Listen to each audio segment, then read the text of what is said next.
అత్యున్నతమాకు ప్రియమైన దేవుని బిడ్డలందరికీ ఈ ఉదయకాల సమయంలో మన ప్రభు అయిన యేసుక్రీస్తు శ్రేష్టమైన నామములో మీ అందరికీ శుభములు తెలియజేస్తున్నానండి. ఎలాగున్నారు? బాగున్నారు కదా? మీరు పిల్లలు కుటుంబాలంతా కూడా క్షేమంగా ఉన్నారు కదండి? క్షేమంగా ఉన్నారని నేను నమ్ముచున్నాను. ఎందుకంటే మన ప్రభు గొప్పవాడు కదా, మన ప్రభు సజీవుడు, మన దేవుడు. నిన్నటి కాల సమయం అంతా కూడా మనల్ని కాచి కాపాడి ఈ దినమును మనకు బహుమానంగా ఇచ్చున్నాడు. ఆయన పరిశుద్ధ నామానికి మహిమ కలుగును గాక. ఈ ఉదయకాల సమయంలో మనము వాగ్దానం కోసం ఎదురు చూస్తున్నాం కదా. పరిశుద్ధ గ్రంథాలు తెరిచినట్లయితే పేతురు రాసినటువంటి మొదటి పత్రిక 2వ అధ్యాయము 10వ వచనం. పేతురు రాసినటువంటి మొదటి పత్రిక 2వ అధ్యాయము 10వ వచనం. 1 Peter chapter 2 verses 10. 1 Peter chapter 2 verses 10. ఒకప్పుడు ప్రజగా ఉండక ఇప్పుడు దేవుని ప్రజ అయితిరి. ఒకప్పుడు కనికరింపబడక ఇప్పుడు కనికరింపబడిన వారైతిరి. దేవుని నామానికి మహిమ కలుగును గాక. హల్లెలూయా. ఒకప్పుడు మనము దేవుని యొక్క ప్రజగా ఉండక, చూడండి, ఇప్పుడు దేవునికి మనం ప్రజలైపోయినాం, దేవుని ప్రజ అయిపోయినాం అనమాట. అంటే దేవుని బిడ్డలం అయిపోయినాం. ఆయన సొంత కుమారుడుగా మనం దేవుడు స్వీకరించినాడు అన్నమాట. ఒకప్పుడు మనం దేవుడు అంటే మనకు తెలియదు కదా. ఒకప్పుడు దేవుని ప్రజగా మనం లేము. ఇప్పుడు ఆయన మహాకృప వలన దేవుని ప్రజ అయితేమే. ఒకప్పుడు కనికరింపబడక ఇప్పుడు కనికరింపబడిన వారైతే అంటున్నాడు అపోస్తులైనటువంటి పౌలు గారు. మరి చూడండి, ఆ సంఘానికి రాస్తున్నాడు అనమాట. పేతురు గారు, అపోస్తులైన పౌలు గారు ఆ యొక్క సంఘానికి చూడండి ఎంత చక్కగా రాస్తున్నాడు దేవుని యొక్క మాటలో. ఒకప్పుడు కనికరింపబడక ఇప్పుడు కనికరింపబడిన వారైతే. చూడండి, ఈరోజు దేవుడు మనల్ని కనికరించబోతున్నాడు. ఈరోజు మనకు దేవుని నామానికి మహిమ కలుగును గాక. ఈరోజు మన పట్ల దేవుడు కనికరం చూపుతున్నాడు. ఆయన కనికరము కలిగిన గొప్ప దేవుడు. ఆయన నిరంతరం కోపం ఉంచే దేవుడు కాదు. గొప్ప వాత్సల్యంతో మనం నింపుతాడు. ఈరోజు మనము ఒకప్పుడు మనం కనికరింపబడలేదు. మన పితరుల కాలంలో చూడండి, దేశం బహు పాడైపోయింది. అప్పుడు ప్రజల్ని కనికరింపుగా దేవుడు అందరినీ హతం చేశాడు. ఇప్పుడైతే మనల్ని కనికరించినాడు అన్నమాట. మనల్ని దేవుని నామానికి మహిమ కలుగును గాక. చూడండి, ఆది కాండంలో ఒక మాట సెలవుస్తుంది. చూడండి, ఆది కాండంలో చక్కగా ఒక మాట రాయబడింది. చూడండి, ఆది కాండం 6వ అధ్యాయంలో చూడండి, ఆది కాండం 6వ అధ్యాయము 11వ వచనం. భూలోకము దేవుని సన్నిధిని చెడిపోయిండును. చూడండి, ఒకప్పుడు భూలోకము దేవుని యొక్క సన్నిధిని చెడిపోయిందనమాట. వాళ్ళు దేవుని ప్రజగా లేరు. ఒకప్పుడు వాళ్ళ ఇష్టానుసారమైన బ్రతుకులు వాళ్ళు బ్రతుకుతూ ఉండేవారు. ఆదములో వచ్చినటువంటి మనమందరం కూడా ఆదము వలె పాపం చేసి దేవుని ప్రజగా లేకుండా తృణీకరింపబడిన వారము. మనం ఆదములో నుంచి వచ్చిన బీజం కదా. మనం కూడా పాపలమే. ఒకప్పుడు చూడండి, మనము భూలోకం అంతా కూడా దేవుని సన్నిధిని చెడిపోయిండును. భూలోకము బలత్కారంతో నిండి ఉండెను. కనికరం అనేది లేదు ఆ కాలంలో. కనికరం చూపేవారు లేరు. మరి చూడండి, బలత్కారంతో నిండి ఉండెను. దేవుడు భూలోకమును చూసినప్పుడు అది చెడిపోయి ఉండెను. భూమి మీద సమస్త శరీరులు తమ మార్గమును చెరిపివేసుకొని ఉండేరి. దేవుడు నోహతో సమస్త శరీరులో మూలముగా భూమి బలత్కారంతో నిండి ఉన్నది గనక నా సన్నిధిని వారి అంతము వచ్చి ఉన్నది. ఇదిగో వారిని భూమితో కూడా నాశనం చేయుదును చెప్పినాడు దేవుడు. చూడండి, నోవహ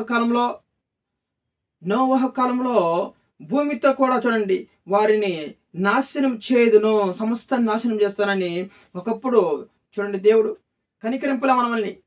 ఇప్పుడు మనము కనికరింపబడిన వారమైతే దేవుని నామానికి మహిమ కలుగును గాక. భూలోకం సమస్తం చెడిపోయింది, ఇప్పుడు కూడా చెడిపోయింది. కానీ క్రీస్తు యేసు రక్తం ద్వారా మనము దేవుని సమీపస్థులుగా అయినాము. ఆయన యొక్క క్షమాపణ ద్వారా దేవుడు మనం అందరం క్షమించిన ప్రకారం ఈరోజు మనము క్రీస్తు ద్వారా మనము కనికరించబడిన వారం అయి ఉన్నాం. దేవుని నామానికి మహిమ కలుగును గాక. మన ప్రభువైన యేసుక్రీస్తు సిలువలో కార్చినటువంటి ఆ రక్తం ద్వారా దేవునికి మనం సమీపస్థులు అయినాం. మనకి దేవునికి ఉన్నటువంటి ఆ మధ్య గొడవని దేవుడు మరి ప్రభు విరగొట్టేశాడు, పడగొట్టి ఈరోజు సమీపస్తులుగా చేపాడు, మనల్ని కనికరించినాడు దేవుడు. అన్య జనులతో కూడా మనం సహపౌరులుగా కాక ఈరోజు ఇశ్రాయేలుతో కూడా సహపౌరులుగా మనం చేసినాడు దేవుడు, మనల్ని కనికరించినాడు. ఒకప్పుడు మన కనికరం లేక దేవుడు భూలోకంలో సమస్త జనములని హతము చేసినాడు దేవుడు. కానీ ఒక మాట అన్నాడు దేవుని, ఏమని? రోమిలికి రాసినటువంటి పత్రిక 9:18 కావున నేను ఎవరిని కనికరిస్తాను వారిని నేను కనికరిస్తానన్నాడు దేవుడు. హల్లెలూయా. చూడండి, ఎవరిని కనికరిస్తాను నేను వారిని కనికరిస్తాను అన్నాడు కదా. రోమా 9:18 చూడండి, చక్కగా ఒక మాట రాయబడింది. 9:18 కావున ఆయన ఎవరిని కనికరింపగోరునో వానిని కనికరించును, ఎవరిని కఠినపరచగోరునో వాని కఠినపరచును. హల్లెలూయా. దేవుని నామానికి మహిమ కలుగును గాక.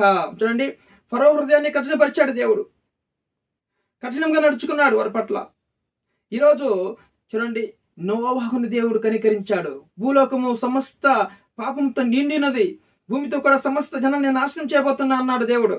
కానీ నోవాహును మాత్రము కనికరించాడు. దేవుని నామానికి మహిమ కలిగిన గాక. నేను ఎవరినైతే కనికరిస్తానో వారిని కనికరిస్తానన్నాడు దేవుడు. ఈరోజు నోవాహు నీతిమంతుడిగా ఉన్నప్పుడు దేవుడు నోవాహును కరుణించాడు. హల్లెలూయా. ఈరోజు మన పరిస్థితి ఎలాగుంది? నీతిమంతులుగా ఉన్నామా మనము? ఈరోజు దేవునికి ప్రజమైనాం కదా, మనము నీతిమంతులుగా ఉండాలి కదా, పాపం చేయకుండా ఉండాలి కదా. మరి నోటుతో అయినను, కళ్ళతో అయినను, మన చేతులతో అయినను, దేనితైనా మన ఆలోచనతో అయినా కూడా పాపం చేయకుండా దేవుని దృష్టిలో మన పరిశుద్ధులుగా ఉండాలి. ఎందుకంటే దేవుడు మనల్ని ఒకప్పుడు కనికరించలే, ఒకప్పుడు మనం దేవుని ప్రజగా లేము, ఇప్పుడు దేవుని ప్రజ అయితిమి. ఒకప్పుడు మనం కనికరించబడలేదు, ఇప్పుడు కనికరించబడిన వారం అయిపోతుంది. దేవుని నామానికి మహిమ కలుగును గాక. ఈరోజు దేవుడు మన పట్ల తన ఉన్నతమైన కనికరము, కృపను చూపుతున్నాడు. దేవుడు మన మంచితనం కాదు, పాపులమే మనం కూడా, కానీ ఇప్పుడు మనం కనికరించబడ్డాము. దేవుని నామానికి మహిమ కలిగిన గాక. నేను ఎవరిని కనికరిస్తానో వారిని కనికరిస్తానన్నాడు దేవుడు. మరి నోవాహు నీతివంతుడిగా ఉన్నాడు కాబట్టి అతని కుటుంబాన్ని దేవుడు కనికరించి ఒక ఓడ తయారు చేసి ఆ ఓడలోనికి వెళ్ళమన్నాడు. చూడండి, నోవాహును కనికరించలేదు, దేవుడు కనికరించాడు. ఎందుకంటే నోవాహు నీతిమంతుడు, దేవుని దృష్టిలో యథార్థవంతుడు, నీతిమంతుడుగా ఉన్నాడు ఆయన. ఈరోజు మనం ఎలాగున్నాం? దేవుని పట్ల మనం నీతిమంతులుగా ఉండాలి, యథార్థంగా బ్రతకాలి. జీవితంలో బ్రతికితే యథార్థంగా బ్రతకాలి, ఎవరిని తృణీకరించకూడదు, నొప్పించి మాట్లాడకూడదు, మన హృదయాన్ని కఠినపరచకూడదు. మెత్తని హృదయం మనకు కలిగి ఉండాలి. అయ్యో పాపం అనే బిడ్డలుగా మనం ఉండాలి, దేవుని బిడ్డలమి. దేవుని వల్ల మనం మాదిరికరంగా ఇతరులకు చూపించాలి. మన మంచి దారిలో నడుచుకొని మనము ఇతరులను మంచి దారిలో నడిపించాలి. అది కనికరం అంటే. దేవుని సువార్త ఎవరికైతే తెలియదో వాళ్ళకి సువార్త చెప్పడమే అది కనికరం అంటే. ఈరోజు దేవుడు మనల్ని కనికరించాడు, మనం కూడా ఇతరులను కనికరించాలి. కనికరం లేనివాడు కనికరం లేని తీర్పు పొందుకుంటాడన్న దేవుని లేఖనాలు చదువుతున్నాయి. ఈరోజు నువ్వు కనికరపడ్డామంటే ఇతరుల పట్ల దేవుడు నిన్ను కనికరిస్తాడు, పరలోకము చేరుస్తాడు కదండి. ఈరోజు దేవుడు మన పట్ల కనికరం చూపిస్తున్నాడు. ఒకప్పుడు మనం కనికరించబడలేదు, మనము దేవుడు సమస్తాన్ని హతము చేసినాడు. కానీ ఇప్పుడు మనం కనికరించబడ్డాము. మనకు ఎంతో అదృష్టం, మనం ధన్యులు, మనం నిజంగా చెప్పాలంటే దేవుని దృష్టిలో. కాబట్టి నేను ఎవరిని కనికరిస్తానో వారిని కనికరిస్తాను. ఈరోజు మనం అందరినీ దేవుడు ఎంతో ప్రేమించి మనల్ని కనికరించాడు దేవుడు. దేవుడికి మనకున్నటువంటి మధ్య గోడను పడగొట్టేశాడు. ఒకప్పుడు మనం దేవుని ప్రజగా లేము. ఎపిసీలకు రాసిన పత్రిక కూడా చూడండి. ఎపిసీలకు రాసిన పత్రికలో 2వ అధ్యాయము 11వ వచనం. కాబట్టి మునుపు శరీర విషయంలో అనుజనులై ఉండి శరీరమందు చేతితో చేయబడిన సున్నతి గల వారనబడిన వారి చేత సున్నతి లేని వారనబడిన మీరు ఆ కాలమందు ఇశ్రాయేలుతో సహపౌరులు కాక పరదేశులను, వాగ్దాన నిబంధన లేని పరజనులు, నిరీక్షణ లేని వారును, లోకమందు దేవుడు లేని వారనై ఉండి. చూడండి, ఒకప్పుడు మనము దేవునికి ప్రజగా లేము, మనకు దేవుడు అంటే తెలియదు, దేవుడు మనకు లేడు. అప్పుడు ఒక కాలంలో ఏది పడితే అది దేవుడు అనుకునే వాళ్ళం మనం అందరం కూడా. ఏది రాయి పట్టిన దేవుడు అంటాం, కర్ర పట్టితే దేవుడు అంటాం, చెట్టును పట్టుకున్న దేవుడు అంటాం. ఇలాగా రకరకాలుగా మనం దేవుడు లేని ప్రజగా ఉన్నాం అనమాట. మన ఇష్టానుసారం మనం దేవుడు చేసుకుని ఒకప్పుడు ఉంటిమి దేవుడు లేని వారై ఉండి క్రీస్తుకు దూరస్తులై ఉంచి మనం దేవునికి దూరస్తులమైపోయి ఉన్నాం అని మనం జ్ఞాపకం చేసుకున్నాడు అంటున్నాడు దేవుడు. అయినను మునుపు దూరస్తులైన మీరు ఇప్పుడు క్రీస్తు యేసునందు క్రీస్తు రక్తం వలన మీరు సమీపస్తులై ఉన్నారు. హల్లెలూయా. ఇప్పుడు మనము సమీపస్తులమైన దేవుని ప్రజ ఉన్నాము. దేవునికి మనకు సమీపంగా ఉన్నాడు మనకు దేవుడు. ఇప్పుడు అంతకుముందు దేవుడు మనకు దూరంగా ఉన్నాడు, ఇప్పుడు సమీపంగా ఉన్నాడు. క్రీస్తు యేసు రక్తం ద్వారా, సిలువలో కార్చిన రక్తం ద్వారా ఇప్పుడు రోజు మనల్ని సమీపస్తులుగా చేశాడు దేవుడు. మనల్ని ఎంతో కనికరించాడు దేవుడు. ఈరోజు మనం దేవుడు కనికరిస్తున్నాడు కదా. దేవుని నామానికి మహిమ కలుగునుగా. మనం కూడా ఇతరుల పట్ల కనికరం చూపించే వారు మనం ఉండాలి. ఈ రోజు నువ్వెంత పాపివైనా సరే దేవుడిని ఈ రోజు కనికరిస్తున్నాడు. రా నా కుమారుడు నా యుద్ధకి, నీకు రక్షణ ఇస్తాను, నిన్ను కాపాడుతాను, పరలోకం చేరుస్తాను అంటున్నాడు దేవుడు. ఈ రోజు నిన్ను కరుణిస్తున్నాడు దేవుడు, నీ పట్ల కరుణ చూపించుకొని కనికరిస్తున్నాడు దేవుడు. మన కుటుంబాన్ని, మనలందరినీ కూడా దేవుడు ఈ రోజు మనం కూడా నీతి న్యాయంగా నడుచుకొని ఇతరుల పట్ల కనికరం చూపించే వారం ఉండాలి. అప్పుడు దేవుని కుమారులను పడతాం మనం. ఈరోజు దేవుని ప్రజ ఉన్నాము కదా, దేవుని ప్రజలు ఎలాగ ఉండాలన్నా మనము దేవునికి చూపించాలి. మనం ప్రజలకు ఇద్దరు మాదిరికరంగా మనం చూపించాలి. యేసుప్రభువు మనకు మాదిరికరంగా చూపించాడు. పౌలు గారు మనకు మాదిరికరంగా ఉన్నాడు. మన పితృడైన పౌలు గారు, అపోస్తలుడైన పౌలు గారు. మనం కూడా మన ప్రజలకి, మన తరంలో ఉన్న ప్రజలకి, మన తర్వాత వచ్చే ప్రజలకి మాదిరికరంగా మనం ఉండాలి. వాళ్ళని మనం కనికరించాలి. కనికరం లేకుండా మనం ఏదో మాట్లాడకూడదు, అన్యాయంగా మాట్లాడకూడదు, అక్రమం చేయకూడదు. కాబట్టి ఈరోజు సమీపస్తులుగా మనం ఉన్నాము దేవునికి, దేవుని ప్రజ ఉన్నాము. ఈరోజు మనం కనికరించబడ్డాము. ఒకప్పుడు దేవుడు సమస్తాన్ని హతం చేసినాడు కదా, భూలోకం చెడిపోయినది, నేను వారిని నాశనం వచ్చినది, వాళ్ళకి అంతం వచ్చినది, నేను భూమితో కూడా వారిని నాశనం చేస్తాను అన్నాడు కదా. ఈరోజు నోవాహుని కనికరించి దేవుడు నోవాహు నుంచి ఈరోజు మన సంతాసం అనుకోవచ్చు. ఈరోజు మనం నోవాహు సంతానం మనం అందరం కూడా ఈరోజు నోవాహుని కనికరించినట్లు దేవుడు ఈరోజు మనల్ని కనికరిస్తానంటున్నాడు. దేవుని నామానికి మహిమ కలుగును గాక. చూసారా, దేవుడు ఈరోజు నిన్ను ఎంత పాపమైనా సరే ఈరోజు నిన్ను, నీ కుటుంబాన్ని, మనందరం కూడా దేవుడు కనికరిస్తున్నాడు. దేవుని పరిశుద్ధ నామానికి మహిమ కలుగును గాక. కాబట్టి వీడియో చూస్తున్న మీరు అందరూ సబ్స్క్రైబ్ చేయండి, లైక్ చేయండి, షేర్ చేయండి. ఇతరులకి మంచి మాటలు తెలుసుకుంటారు కదా. మీ కుటుంబాన్ని దేవుడు దీవించును గాక. ప్రార్థన చేసుకున్నాం. పరిశుద్ధ ప్రేమ కలిగిన తండ్రి, మాటను దీవించి, ఒకప్పుడు మేము దేవుని ప్రజగా లేము, ఇప్పుడు దేవుని ప్రజ ఎత్తిమి. ఒకప్పుడు మేము కనికరం పొందలేదు, కానీ ఇప్పుడు మేము కనికరం పొందుకున్నాం స్వామి మీ ద్వారా ప్రభా. ఈరోజు ఒకప్పుడు మన కనికరం అంటే మరి ఆ కనికరం మమ్మల్ని కరుణించలేదు. ఇప్పుడు మమ్మల్ని కరుణించి మమ్మల్ని కాపాడినందుకు మీకు స్తుతులు, స్తోత్రాలు. మా పట్ల ఈరోజు కనికరం చూపిస్తున్నందుకు మీ కోట్ల స్తోత్రం, వందనాలు ప్రభా. ఎవరైతే నాయన ప్రభా సమస్యలు ఉన్నారో వాళ్ళందరూ జ్ఞాపకం చేసుకోండి, కనికరించండి.